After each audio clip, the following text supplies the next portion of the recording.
महाराष्ट्रातील number 1 TV channel आवाज TV, आवाज आपल्या सर्वांचा।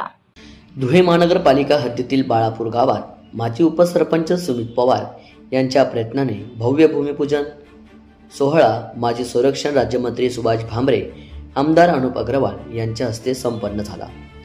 सुमारे 1,50,00,000 रुपयाच्या निधीतून बाळापूर गावातील गाव अंतर्गत रस्ता, आदर्श एकता नगर येथील कॉन्क्रीट रस्ता यांच्यासह विविध कामाचे भूमिपूजन व लोकार्पण करण्यात आला। यावेळी मोठ्या संख्येने ग्रामस्थ उपस्थित होते।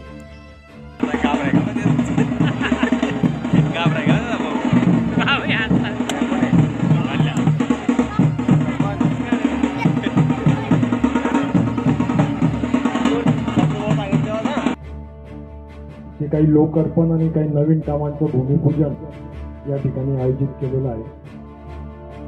त्याबद्दल मी सुमित भाऊंचं मनापासून अभिनंदन करतो। याआधी बाळापूरमध्ये आपण भरपूर कामं केली,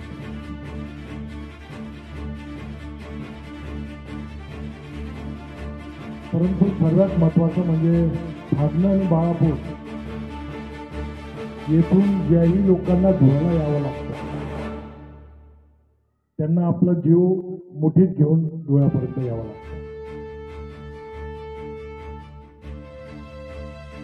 सिंगल रस्ता आहे, पण तुमच्या माहितीसाठी सांगतो का वन टाइम इम्प्रुव्हमेंट मध्ये हा कॉन्क्रीटचा धुळ्यापासून म्हणजे पावळा चौफुलीपासून तर भागण्याच्या अंमलने चौफुलीपर्यंत 4 लेनिंगचा रस्त्याचं DPRचं काम चालू आहे।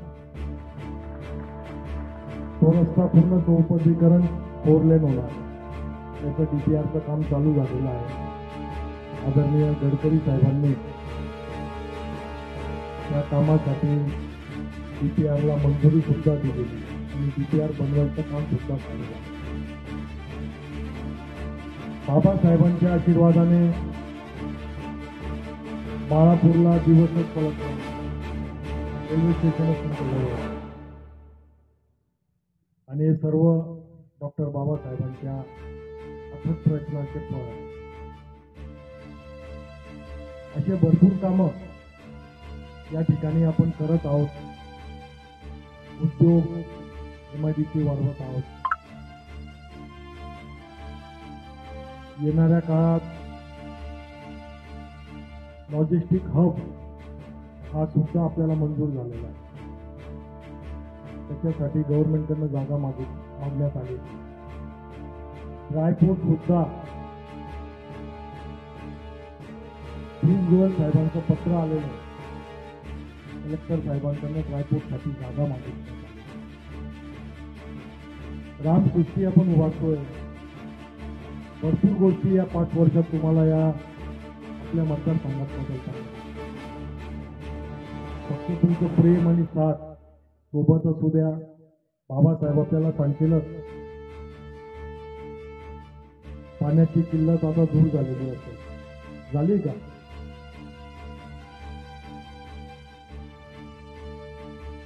अमृत मधलं चालू झालं। आता तुम्ही रस्ते तर करून टाकले, पण परत खोदणार। ड्रेनेज लाईन बाकी आहे, ती मंजूर झाली 700 कोटी, ते काम चालू झालं। म्हणजे आपण गावातलं काम आवरून घेतोय, त्याच्यानंतर मग या भागात आपण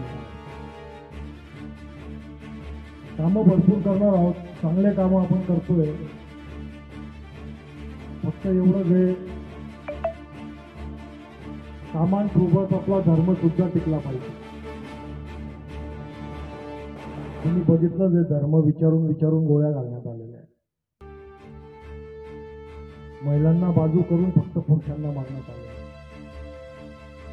एखाद्या आपल्या ताईचं जेव्हा नवरा वाढतो, तिचा सुहाग उघडला जातो, त्यावेळेला ती बाई तर अशीच मरून गेली। त्यांनी असं जाणून बुजून केलं, त्याचा बदला सुद्धा भारताने कसं घेतलं हे सुद्धा तुम्ही बघा। तर याच्यासाठी मोदी साहेबांसारखं नेतृत्व आपल्याला असं खणखर नेतृत्व आजपर्यंत या भारतावर अनेको हमले झाले असतील, परंतु अशा हमल्यांचं उत्तर देणारा एकच मर्द निघाला, तो म्हणजे मोदी. तर गल्ली ते दिल्लीपर्यंत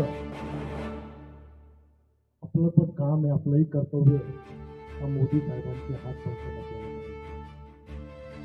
त्याच्यासाठी 4 महिन्यानंतर परत आम्ही तुमच्याकडे आणि मला आशा आहे, आशाने पूर्ण गॅरंटी आपण सर्वजण आमच्या महायुतीबरोबर राहू आणि नक्कीच महायुतीचे उमेदवार या ठिकाणी निवडून पाठवा.